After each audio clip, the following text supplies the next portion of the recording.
வீட்டில் இருக்க பொருளை மட்டுமே வச்சு ஜஸ்ட் 10 மினிட்ஸில் சூப்பராக ஒரு பூர்ணமும் நல்லா சாஃப்டான ஒரு கொழுக்கட்டையும் ரெடி பண்ணலாமா. இதுக்கு ஒரு பேனில் சரி பங்கு உடச்ச கடலை, கருப்பு எள்ளு, வேர்க்கடலை இது மூணுமே சேர்த்து கொஞ்சம் கூட கலர் மாறாமல் அப்படியே ட்ரை ரோஸ்ட் பண்ணி பக்குவமாக வாசனை வர அளவுக்கு வறுத்து எடுத்துக்கணும். இப்போ ஒரு டேபிள் ஸ்பூன் அளவுக்கு நெய் சேர்த்துட்டு 1 கப் ஃப்ரெஷ்ஷாக துருவின தேங்காய் சேர்த்து அதையுமே சேர்த்து வறுத்துக்கலாம். ஒரு அரை டீஸ்பூன் அளவுக்கு ஏலக்காய் தூள் சேர்த்துக்கலாம். இப்போது நல்லா ஆறின பிறகு மிக்ஸி ஜாரில் மாற்றிட்டு கொர அரைச்சிக்கணும். அப்போ தான் பூர்ணம் டேஸ்ட்டாக இருக்கும். இப்போ ஸ்வீட்னஸ்க்காக வெல்லம் நான் சேர்த்துருக்கேன். வெல்லம் இந்த மாதிரி துருவி இல்லை மிக்ஸி ஜாரில் ஒரு பல்ஸ் பண்ணிக்கலாம், இல்லைனா இடித்து கூட சேர்த்துக்கலாம்.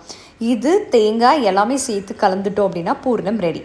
அரிசி மாவு எடுத்துக்கிறோம். 2 கப் அளவுக்கு அரிசி மாவு நான் இன்றைக்கி சேர்த்துருக்கேன்.